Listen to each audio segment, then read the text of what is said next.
When I was 23 years old, all anybody wanted to ask me was, what do you do for a living? And what was my response? My response was, I do awesome. I'm Steve Armato, and I started this podcast to interview awesome people who build awesome lives. So now, let's do awesome. This episode is with someone who, he's family. You know, I know him since we are little kids, and I've seen him grow up quickly. And he always was someone who was older than his age. He was older than me. I'm 7 years older than him, and he was older than me, it felt like at times. And he started in sales, and we worked together at a startup, and he ended up opening his own business where he's had to pivot. He's gone through ups and downs. He's gone through massive life changes, and he is just somebody who encapsulates what this podcast is about. You're going to get such value out of listening to him. You're going to get such value out of his story and his journey. And I'm really excited for you to listen to this episode. Rob LaRocca, the owner of LaRocca Fitness, also basically a family member for the last 28, 30 years of my life. Welcome to the Doing Awesome podcast, man. Thank you for coming on the show. Yeah, I'm super excited to be here. I don't know if you want to tell people we're family. Might do some damage to your reputation, but it's out there now. So what are you gonna do? No, it's out there. We don't need. They know already, so it's fine. But listen, so let's get into it right away. Right, LaRocca Fitness. It's your baby, your creation. Not really where you started though.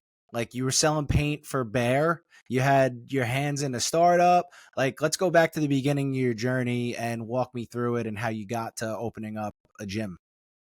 Yeah, so it's super weird that you're asking me this because I actually just had this conversation with a friend of mine like last week, and he was talking about college, and they were saying, could you have got where you got, without going to college? And I said, I honestly think I probably would have been better off if I didn't go to college. And everyone, I guess in this culture, their eyebrows raised, you got to go to college and get a degree. But I feel like I learned so much more after college than I did in college. And all of the jobs I got, which were great, right? So I did, I was in sales. I was selling chemical coatings, which everyone knows is paint. I was doing that for years. We had the startup, which you were involved in, the rapid response app for the firefighters. Yep. And all that stuff was great, but I didn't need a college degree to get it. And the reason I say that is because everything that led me to where I am in the gym was just real life experience. So got out of college, went to a job fair. Sherwin-Williams, the biggest chemical coatings, paint, they paint everything possible in the world. At a job fair, they said, listen, do you want to manage one of our stores? I said, all right, I'll do it. It'll just pass some time until I find a better job. And then I start realizing that sales in life is everything. So I start selling, I get bumped up to a manager, right? From assistant manager to a manager. Then I get bumped up from a manager to a sales rep. Then the other, coatings industry people start calling. We want to see if you want to come work for us. So I make a couple of changes, and COVID hits. And I think a lot of people, when they talk about COVID, it's when their journey ends. But for me, I was doing personal training on the side, just trying to make a little bit extra money. And then the gyms closed down, and I'm like, all right, what am I going to do? No one's buying paint. No one's training at the gyms. Weather starts getting warmer out here in New York. And I say, you know what? What do I have to lose? Let me start taking a couple clients at the park outdoors.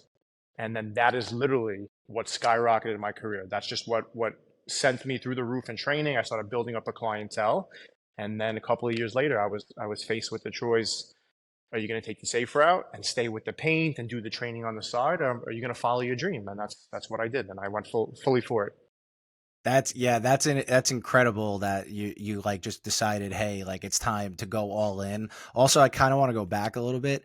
I agree with you on the college thing. Like if I had to do it again, I might not go. I mean, I did learn some skills. For like video and stuff, but it's very like surface level. Like a lot of stuff that I've learned in life, and especially starting a business, I didn't take college for. And I think a lot of people, I think in today's culture, it's like, wow, like how could you say that? But it's like things are turning now. You see it more and more. You could learn anything online.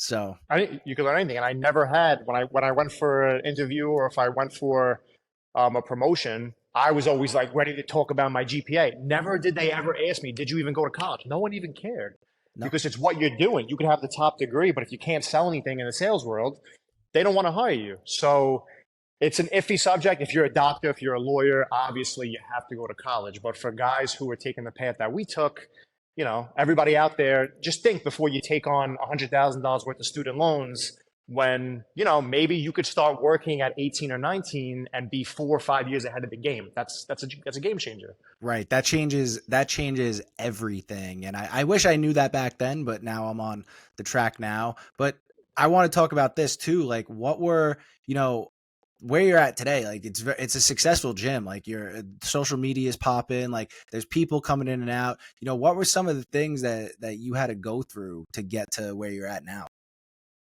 Um, Going into a new business, the biggest thing is everyone who doesn't own a business thinks that they could do it, right? And that's what you get all the time. As soon as you start a business, everyone's got ideas, and ideas are great, but ideas don't mean a thing if you can't put them into place. So the things I had to go through, literally, I'm training in the park, I'm training clients, and I decide, okay, I want to make this legit. I want to have a business. You're looking around like, what do you even do? You got to start an LLC. You got to get a lawyer to start the LLC, and you got to get an accountant. After the accountant, you got to get insurance, and you got to get rent. It's all this stuff is like the biggest thing to overcome is having no idea what to do, right? But the way I overcame it is you just take one step at a time, and you're gonna screw it up. And I screwed up a million things, and now I could start a business with my eyes closed because I've done it and I've screwed up.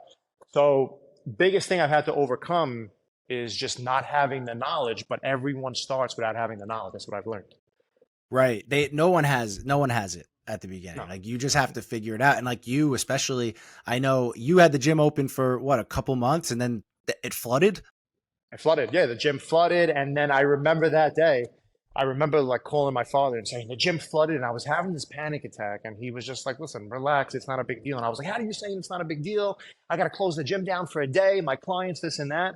And then he's like, listen, this is going to happen. All this stuff's going to happen over and over again. And again, that's another learning experience was now if the gym flooded, I'd be like, all right, listen, we know what to do. It's not a big deal, blah, blah, blah, blah. You just, as time goes on, you learn patience. You learn that things are going to happen. You got to roll with the punches. All the cliche stuff that our parents told us when we were growing up that we didn't want to listen to. It's true, and it holds its weight forever. You got to roll with the punches. It is what it is. Stuff's going to happen. The people that succeed are the people who could roll with the punches and keep going. That's the bottom line. Absolutely. Absolutely. Now I want to talk about the gym itself a little bit. Like Yeah. what type of clients do you have? Like who's your like clientele? Like I know it's crazy. I see everything on social. I've worked out there. It's a great atmosphere and environment. So like what's your clientele like? And tell me a little bit about like the environment in the gym. Yeah, so the clientele, we have people from all walks of life, male, female, old, young, people who want to do bodybuilding, people who want to do CrossFit, whatever it is, we have everybody, right? Now we got a lot of boxing clients we've been doing. We have a great trainer who's been doing boxing and stuff like that. But the environment in the gym, and it's an environment that I wanted to create was one that's different from other gyms out there. And of course, every gym owner is going to say that their gym is different somehow. But the way that we did that was we focus on habit change and we focus on the mental aspect of it just as much as the physical. So I just put out a tweet the other day. If your trainer doesn't care as much about your mental health as he does about your physical health, a new trainer. And that's like, a lot of trainers may think they care about your mental health, but what everyone's going to do is you walk into a gym, they're going to put you on some fad diet, they're going to give you some fad workout that's going on, right? They're going to give you a cookie cutter solution to a problem that's just not cookie cutter, right? Not everyone is the same person. So recently what we did is we did away with group classes in the gym. We don't do group classes anymore. We do a lot of semi-privates and stuff like that. So there might be a lot of people training at the same time, but everyone's doing their own workout. And the reason that is because we got to a point where we were training 10 people at once. And I'm looking around at the workout and I'm saying, every person in this class needs a different workout. This person shouldn't be doing that. This person is trying to lose weight. So I really, really became big recently in the last year on getting rid of that cookie cutter mentality in the gym. And I really got big on focusing on what people are doing outside of the gym as opposed to just what they're doing inside of the gym. And that's, I can't tell you the amount of people that we've got into therapy, mental health counseling through the gym. I can't tell you how open we are about all that stuff in this gym, because that stuff is what leads the body to be healthy as well. You know what I mean? If your mind's not right, your body's not going to follow. So what we do now is we focus on, first and foremost, getting everybody's mind right, finding out their why, finding out why they're doing what they're doing, what's happened in their past, what's the journey, what do they need, and then we create a plan to tailor it towards them.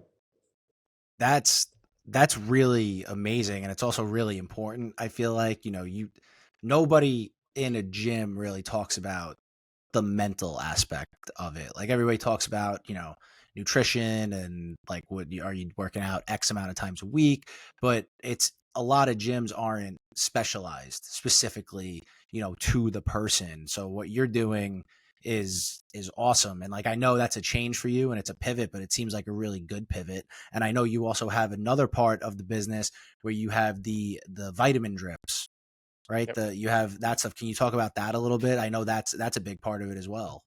Yeah, so the vitamin drips we just opened up, and for those of you who don't know what a vitamin drip is, it's an IV bag that goes into your right into your vein, right? So it goes to your bloodstream, and it's filled with vitamins, fluids, aminos, and we do different cocktails for different things. We have energy cocktails, we have hydration cocktails, we have cosmetic cocktails, all this stuff. And the reason I was so big on this is because, again, we're living in a world, and this is something I'm very vocal about. A lot of people don't like it, but we're living in a world where you could walk into a doctor's office and they're going to give you a shot of Ozempic or whatever other brand you want to talk about without talking once about what are your habits, how do you sleep, how do you eat, what's your mental health like. Everyone wants to give a pill, everyone wants to give a shot, and they want the quick fix. And I'm trying so hard to create a community where we focus on health first, where we focus on long-term solutions, not short solutions that are going to, help people lose weight right now, help people look good, help people feel better for a short period of time at their own risk.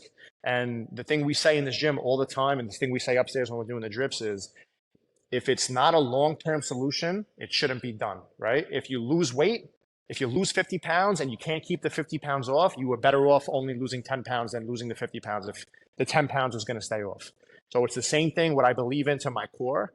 And I'm trying to create something where they can come, they do their workout, right? Then they come to me and they get nutritional counseling because I'm certified in nutrition. So it's a one-stop shop. And then they could go upstairs and get a vitamin drip to hydrate. They could go upstairs with one of our nurses or our doctors and talk about, maybe some of the hormonal issues they have, and we could see if we could help them. We're helping pregnant women. We're helping people with autoimmune diseases. We're helping people, who have some mental health issues. We're helping people all across the board. And we're trying to create an environment where you walk into the gym and it's people out there who aren't in the industry, don't understand. There's so many people in the gyms. There's so many gyms that are unhealthy, and the habits they push are just doing 10 times more harm to you than they are doing good. And that's not what we want to do here. And can you actually talk about? We didn't get into this, but you just mentioned it. Can you talk about the nutrition plans? Like, does everybody have a specific plan? Like, do you sit with them individually and you put together like, hey, if this is your goal, this is how many calories you have to eat. How does that work? And like, how long do you do those nutrition plans, and do they change over time? So anyone that signs up for my gym, and this is a big perk of the gym, gets a full nutritional plan just for them, right? So they'll sit upstairs with me. We'll do a consult. I'll get your height with, your weight, your measurements, your age, all that stuff. And we'll do a plan. I have some people that like an extremely structured plan, and I'll give them 7 days of meals. And it lists every ingredient and every meal that they're supposed to eat for those 7 days, right? I have some people that come in and they want a little bit less structured plan. They want a little bit more freedom. So some people will putting on a fasting regimen, and then we give them the healthy options they could eat. But again, that was another big thing to me was you have people going into gyms and maybe their trainer is training them, for a high intensity workout. And then they're going to the nutritionist, and the nutritionist is putting them on a diet that's extremely low in calories, not knowing that maybe they're burning too many calories now. Maybe it's deteriorating their muscle mass. Maybe it's deteriorating their energy levels and all this stuff. So when I opened up the gym, I wasn't certified in nutrition yet, but I went back to school to do that. Again, knowing that the best way to give clients the best shot at being successful and being healthy and hitting their goals was to, again, have a trainer that knows their nutritional plan, right? And then that way, if maybe I see, all right, the trainer comes to me and says, so and so is going to be doing a lot more hit in the next couple of weeks. Can we up her calories a little bit so that she doesn't deteriorate? And I can say, all right, great. Let me go back to the drawing board. I'll send her new plan tonight. So again, I'm trying to create this environment where it's almost like the Home Depot of physical health. We do everything. You check the boxes. You got the drips. You got the nutrition. You got the training. We're trying to help you with your mental health a little bit. All that type of stuff. So it's a one-stop shop for all that stuff is what we're going for. Right. And you mentioned your trainers. So you have a team that works for you. So you train your trainers on all this and then they go out on their own. How does that work within the business? So that's a great question. And the biggest thing for me is I'm not a big fan of taking someone's style and changing it, right? So all my trainers have their own style, right? And that's a big thing because my way of doing things is not always the right thing. And I know it's it's weird to hear a business owner saying that because you probably hear the difference, but my way of training is not the only end all be all to training.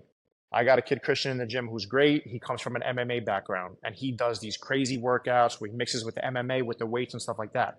People love that. I got another guy in the morning. His name is Logan. He's from the Coast Guard. So he does a lot of boot camp style workouts. I got a girl at night who does CrossFit, right? So again, that was one thing. When I seeked out trainers, I told them all, I said, you cannot be me. You cannot try to be me. You have to be yourself. Now, again, they have to stick to certain maybe guidelines, and I kind of push what the end goal is. But what I tell them is the end goal is the same for every client.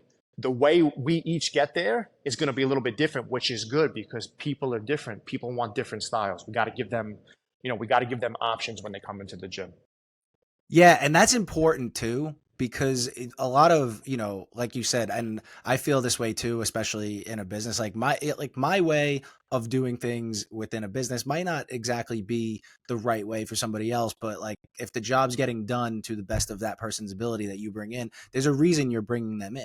So I Right. also think that that's you, in my opinion, that's you being a leader and being a good leader because you're letting people be themselves while they also are bringing value to your clients. So like that's very commendable of you. Like that's great. Like that just shows like as a person that you're very aware and you've grown, So I love that aspect of what you do. I mean, I've been there a million times. I could sing your praises all I want, but I just feel like, that you're doing it the right way. And it's great to No, hear someone doing it the right way. no, I appreciate that. And we talked about struggles. One of the biggest struggles is you give people enough freedom. A lot of people take that to a level which they shouldn't. And that's probably the biggest struggle I've had is I come in and I let trainers do their thing. And the old saying is you give someone an inch, they take a mile. A lot of people do that. So the turnover as in terms of trainers to find the best one is a little bit difficult. But right now I feel like I finally have a core energy. And it took me 5 years, Steve, to get to like my core, four trainers, which is, I would say maybe a lot of people do that. But again, I also had to look at myself and say, what am I doing wrong that maybe the people I'm hiring, maybe I'm not looking for the right things. But that was probably the biggest challenge is you want people to learn on their own. You want people to have their own style, but it's very hard to tread that line of them doing what they want and then taking advantage of that. You know what I'm saying?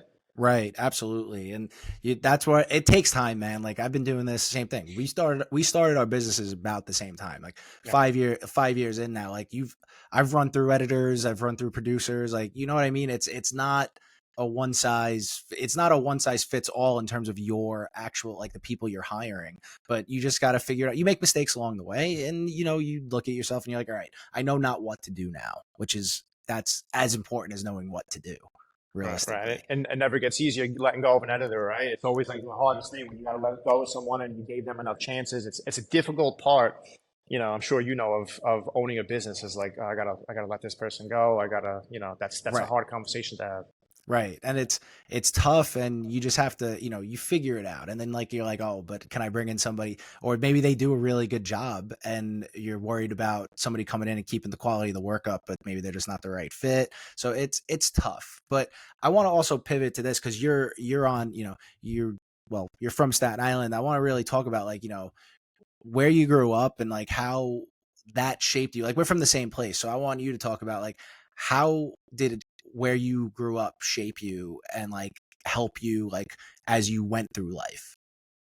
Yeah, so we all know what Staten Island is, and a lot of people outside of Staten Island, they have their ideas of what it is. Some are true, some aren't. But the way we grew up in Staten Island, I'm sure you could, attest to this too, is Staten Island's filled with a lot of people that maybe don't have the college education, maybe aren't white collar people, but they found a way to be successful, right? And to me, the biggest benefit of growing up in Staten Island is any mentor I've ever had in business and stuff like that, they weren't these polished up Wall Street business guys that you would think a mentor is. A lot of times they were people that, grew up very moderately. They had Right.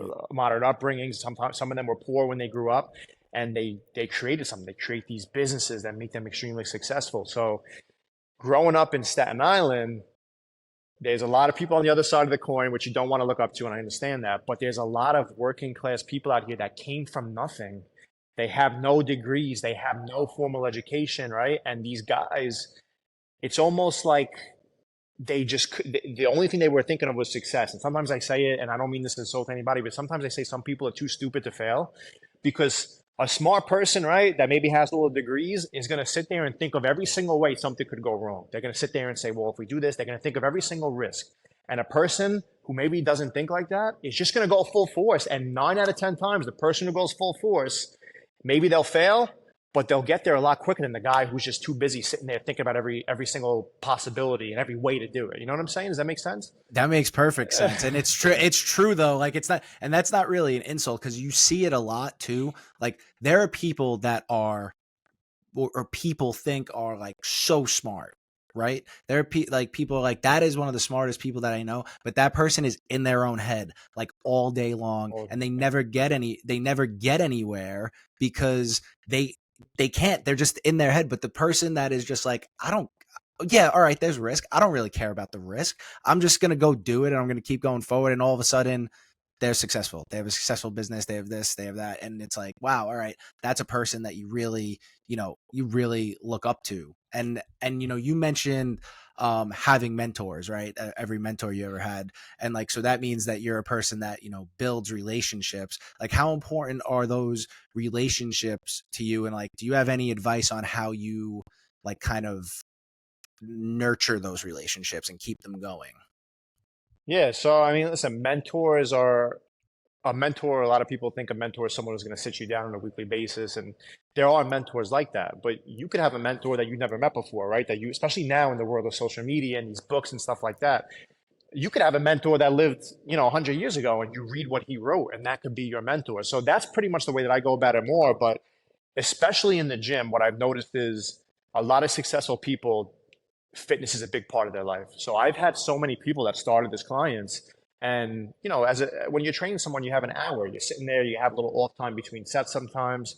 I've got to talk to so many people who were successful. And those people, again, now it's like, it's a weird thing because they're coming in as clients and then you're seeing these people 3, 4 times a week.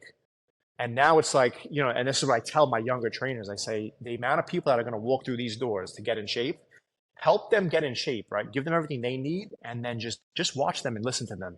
Listen to the way they talk about things. They'll tell you everything you need to know.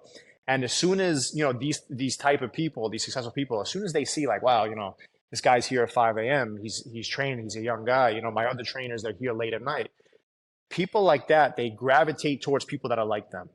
And it's amazing that in this type of gym, right, in this type of atmosphere, those people they'll seek you out to almost mentor you, right? Those old school guys who are successful, they're still working out. When they see that you're like they were, it's almost like an unwritten code. They want to help you, right? These guys remember when they were you. They remember like, oh, I remember when I was that kid hustling. And then they start to mentor you. And it's just amazing that you find like-minded people, and you might not know right away that they're like-minded, but they always seem to find a way to seek you out. Yeah, it's true because a lot of, I've heard a lot of times people like people who want to mentor somebody, they look for a version of themselves in that person. So it's funny that you say that. And it's, and like it's for you, I feel like when you're training them, it's like you have a lot of time with them and it might not be them directly mentoring you, but it might just be something as simple as they're just throwing you hints here and there, and Exactly. they're just hoping that you listen. And I know you had, you mentioned it doesn't have to be a person that, it might be a person you look up to, if like you see them on social media or you read a book. Like, do you have any books or something that has changed the way you view the world? Yeah, I mean, listen, there's a million books and movies I've read, and I always gravitate towards the underdog story when I'm watching movies and stuff like that. But um, I'm extremely big on psychology. I'm extremely big on religion, and this year I would say, again, probably the most cliche answer I could give. Which, if you told me a year ago I was going to say this answer, I would have been like, "You're crazy." But I read the Bible every day.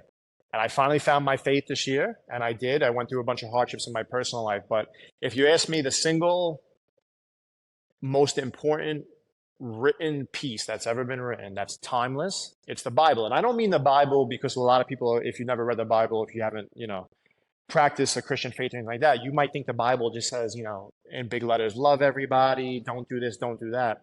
The Bible's filled with stories that you'll look at this story and say, when this Bible was written thousands of years ago, how did they know that similar situations were going to be going on today, 2,000 years later? And it's a timeless piece of advice. That's why I look at it. It's got a story for everything. If you got problems with your relationships, there's timeless stories in the Bible that'll make your ears ring and say, "Oh my God, I can't believe Jesus thousands of years ago understood what I was going to go through in my relationship." And you could look at problems with business. There's things about business. There's things about finances. There's things about mental health. There's things about physical health. So for me, even if you're not a big believer, right? Even if you don't want to read it for the process of following the faith and all that stuff, if you're looking for timeless pieces and timeless stories that relate to today's world that could just kind of help you navigate things, there's nothing better to me than the Bible. Nothing. So would you say like that's helped you through, like, I mean, we're not going to get into it, but you've had a tough a year and a half, let's say. Yeah. Like, would you say that that's something that's like really helped you get through it? It's the only thing that helped me get through it. So yeah, I got divorced, right? In the last 2 years, I've been divorced. I have two kids. My life got twisted upside down. And a lot of times when something like that happens in your life, everything changes, right? So now you just might think one thing in your life is changing, but everything changes. And when you go through something tough in life, anybody who's been through a difficult situation knows you find out the people around you, you find out who's really for you and who's not. And unfortunately, right, like everyone says it, we don't believe it till it happens. If you're surrounded by 50 people in your life, there's probably two of them, if you're lucky, that are really going to stick around. And that's what happened to me. And it happened in business. It happened every area in my life. And I was stuck there. I didn't know what to do. And I had some people around me that led to pick up the Bible. And it's like, again, you're thinking in 2023, I'm going through a divorce. What could be in this book that was written thousands of years ago that's going to relate to me? It's impossible. Everything's changed. But it's just amazing. Everything is extreme. It's just timeless. I keep saying it, and everything relates to today. And I got into the habit. Every time I'm getting anxiety, every time I'm having something I'm going through, I don't know how to navigate. Read it. Right? Pick out a story in the Bible. There's all these apps now that'll direct you towards if you're having a certain type of problem. It'll give you verses, and you could read it. And it's like having this crazy amount of advice and stories on what you're going through. Wow. That's pretty amazing, to Yeah. be honest with you. I never really thought of it like that, but I guess the way you're explaining it, it makes a lot of sense. Like a Yeah. lot of sense. And And we I went know, to Catholic school. Go figure. right. We did. And we did. Right. You're absolutely right. Never really heard of anything like that. Like the way you did it. I mean, maybe you could just teach that to somebody, to be honest with you. I mean, you're I mean, I would listen. I would honestly, I would love to do it. And again, for anyone out there, I know when you hear about like the Ten Commandments, and you're thinking the Ten Commandments are just a way that you have to do all this stuff that you don't understand. Again, if you really look at this stuff and you look at something like the Ten Commandments, and this is in any religion, this is in the Muslim religion, this is in the Jewish religion, anything, any laws that were outlined in religion, when it's broken down, it's just a way to help you live better amongst other human beings. That's all it is. It's just a way for you to navigate life better and to navigate tough situations. So what I preach to everyone is don't take everything you read so literally. kind of open up your mind and say like, how does this relate to life today? And then your mind will actually be blown. It's an amazing thing. That's incredible, man. That really is. I love how you put that, and we got into that. We got into that pretty deep there. Now I want to go. I want to switch a little bit more to you. I don't know if I know the answer to this one, but like, there's a lot of talk these days, right, about morning routines. So, what are your thoughts on them? Do you have one?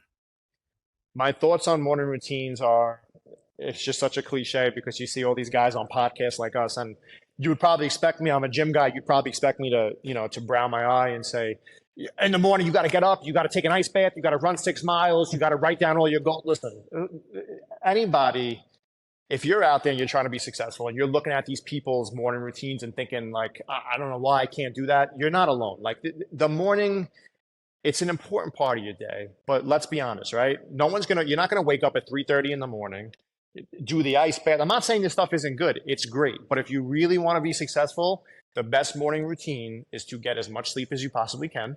And I'm a big believer in this. I'm not saying to sleep till noon, right? I'm not saying to be a lazy bum, but sleep as long as you possibly can, because what happens when we sleep? When we sleep, our mind works a lot better. So negative emotions, what happens, stresses that we go through seem a lot smaller than they would if you didn't get any sleep, which a lot of people know that, right? If you go a whole night without sleeping and you wake up and you spill a glass of coffee or you spill your milk, it's like the end of the world because you're agitated. Your day's done. You didn't sleep, your day's done, right? So I tell everybody sleep as long as you can. I get up, and this doesn't have to be a prayer if you don't have faith. I say it to God, right? And I say what I'm thankful for and what I'm trying to get out of the day. I ask for things, all right? And a lot of times, again, if you're not asking God, ask the universe for what you want, right? So again, that could take 5 minutes of me saying, listen, I'm thankful for this, this, this, and this. And what I'm really hoping to get out of today and what I'm hoping to get out of the next month and year is this. These are my goals. Put them out there into the universe, right? Put that energy out there because it's going to come back to you.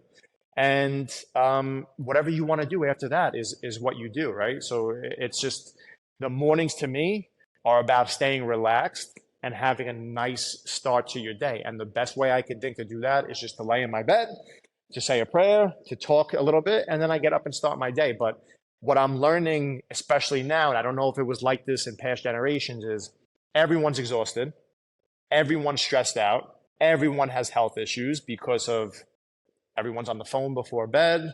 Everyone's rushing around, right? Everyone's, you could have problems with the food. Maybe the food isn't as pure as it was in years prior. The best thing that you could do for your body and mind is to sleep as much as possible. So all these successful guys out there talking about, I don't sleep, I'll sleep when I'm dead. You know, I don't really know how successful you're going to be if you don't sleep. I'm not saying you got to sleep 18 hours a day, but I would say prioritize your sleep, prioritize your rest. If you're going to get up, if your choices are, let me get up an hour early and do an ice bath, and let me sleep in an hour, I would say the benefits are going to be better if you sleep in an hour. Let's be honest. Yeah, and it's true though, because you see a lot of people, they're like pumping their morning routine in your face all the time, like all the and it's not, to me, it's not as important to have like this drawn out routine as it is to just know what you have to do when you wake up. Like Yes. Yeah. for example, my morning starts the day before, because when I'm done with work for the day, I just write down what I have to do the next day. And Yeah. I know what needs to be done. And like sometimes, me and my wife like to sit on the couch for a little longer and have coffee before we go to the gym. But like if you don't sleep, like you said, if you're not getting the right amount of sleep, you're toast. Like you are done. And as you get older, you realize that, because that's everything, right? Your body, that's recovery, that's just mental clarity, like all of it. So you'd be surprised, man. Like, and I don't believe the people who go out there and are just like, oh, I sleep 4 hours a night. Like, no, you don't. Navy SEALs sleep 4 hours a night, and Right. that's because they're in training. So Right. it's Yeah. it's That's it's it's a form of torture, right? So, right. like, listen, if I'm lucky, if I get 6 7 hours a night, that's great. But I tell everybody, just you got to focus on being rested because again, you might get up 3 hours early and do some crazy stuff, but if you're exhausted the rest of the day, then what the hell good was your morning routine? And this is like, again, being in the industry, we're in the industry of fitness, we're in the industry of motivation, all this stuff. You see all these people that have a big platform on social media, and they're pushing this stuff that, yeah, it sounds good, but man, we're not living in a Rocky movie. We're living in real life here. So stop doing again, everything is for show. It's that Instagram mentality of, I do this, I do that. You ever see these videos, Steve, of these guys who iron their bed in the morning? You ever see that? They Yeah. iron their sheets. Who has And time to do that? I'm looking at them. I'm saying, what a loser are you? You're ironing your sheets, and this is what you do. You get up to iron your sheets. That's I mean, again, I'm not trying to single anybody out, but if you're trying to push people that they have to get up in the morning and they have to iron their sheets, then that's an issue. And I would say, like, I don't know if you're fit to be pushing information to the rest of the world, if I'm being honest with you. Right. It's that's not a skill that's useful in life. To be honest, For what? what are you doing it for? There's no Right, point in doing that. right, It's a right. show thing for social media. And Yeah. speaking of social media, I want to know, like, I know you run a business, you're busy. You're a busy person. How do you disconnect from all of it? Like, what are some things that you do just to take some time to disconnect, even if it's like 15, 20 minutes? But what are some things that you do to get away from Yes. it? I mean, listen, it's difficult, but first and foremost, working out is still extremely fun to me. And I tell everybody in the gym, right? Even my clients, when I'm working out, I'm not a trainer. I'm not here to train you. Like, I'm another client in the gym. I blast my weird music, right? Sometimes I play the Elvis, sometimes I play the country, right? Whatever I'm feeling, I blast it. I fully indulge into my workout. And for an hour of my day, I'm just a guy who worked today and then is training, right? I'm getting my mind off of things. I'm not thinking about work. That's the biggest way I could disconnect, which I had a fear of that when I first got into the industry, because I said, now I'm taking something I love to do, which is working out, and I'm making it a career. So am I going to start to feel like every time I work out, it's like a job? But, and I went through that phase for a little bit, but I found different ways to navigate that and make it a fun thing again. So that's the number one way I disconnect. The other ways I love to disconnect are just, my father's a carpenter. And if my dad watches this, I am not a carpenter. All right. I'm not saying by any means that I'm a carpenter. But if I have any hobby outside of working out, I love building stuff. I love doing carpentry. I love working on stuff, because there's just something about, working with your hands that it just disconnects you from reality. It's amazing.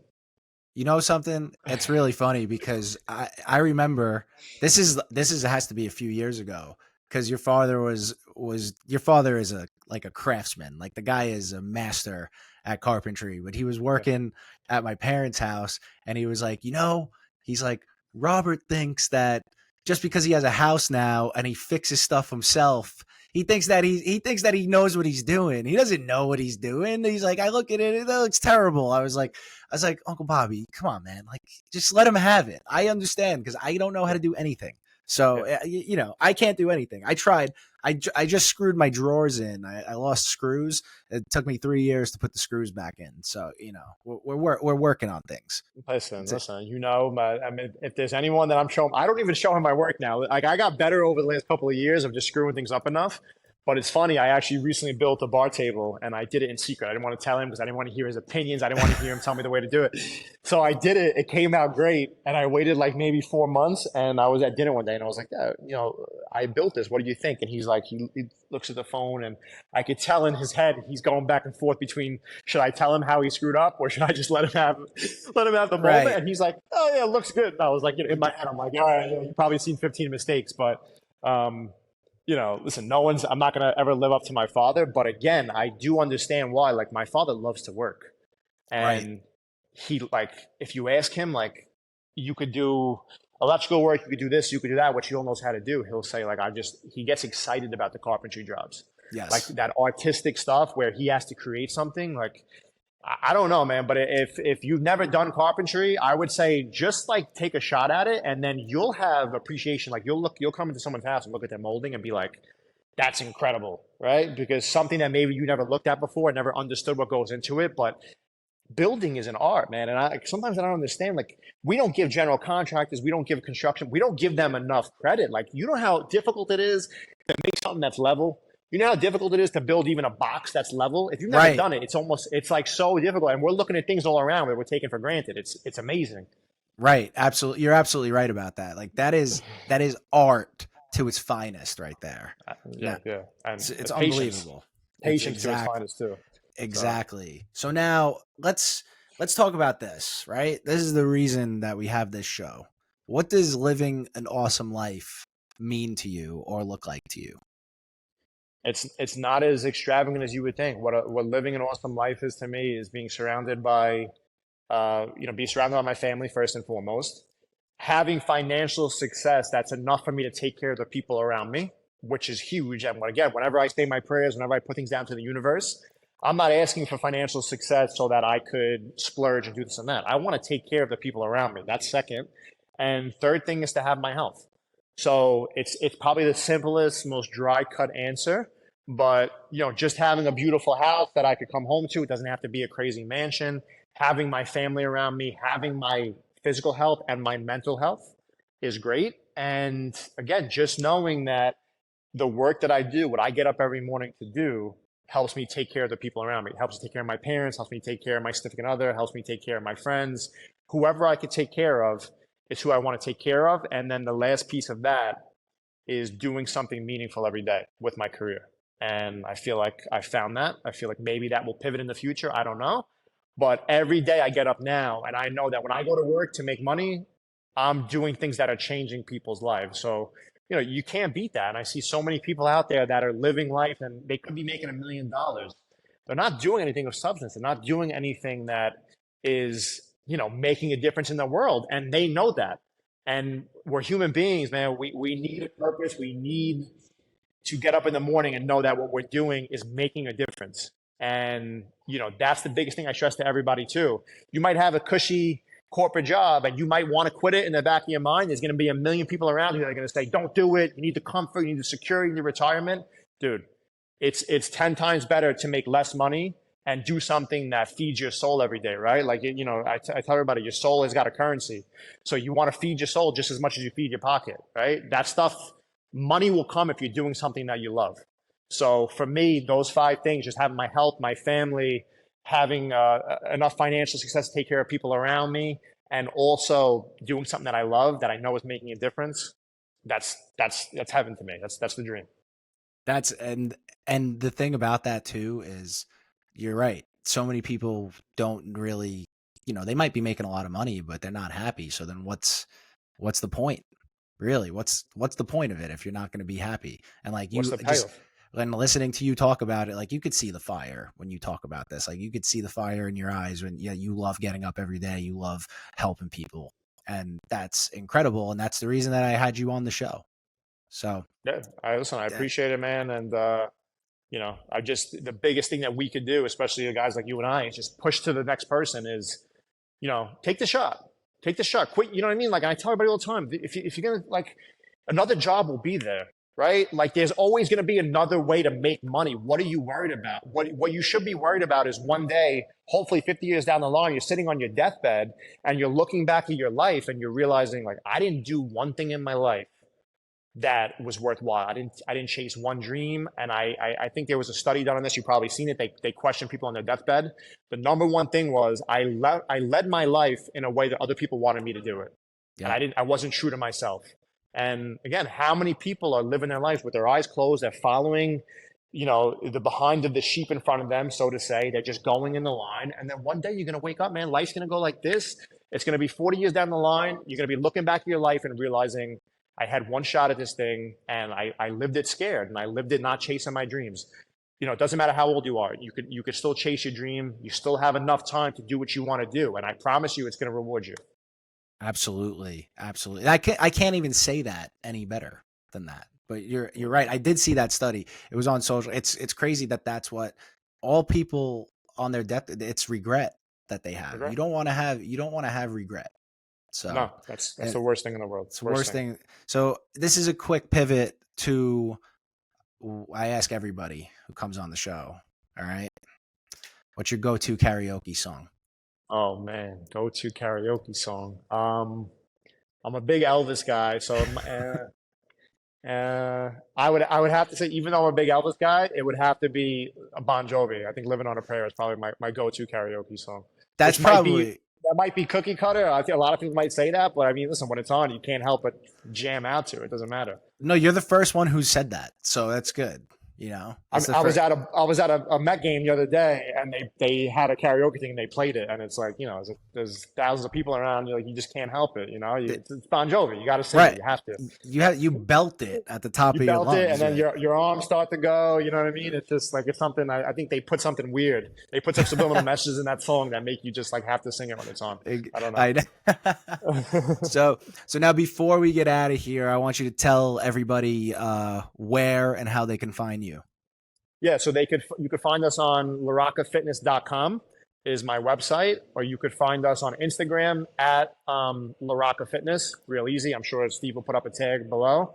And that's the best way to find us. And our messages are always open, our direct messages. That is what I consider my personal Instagram.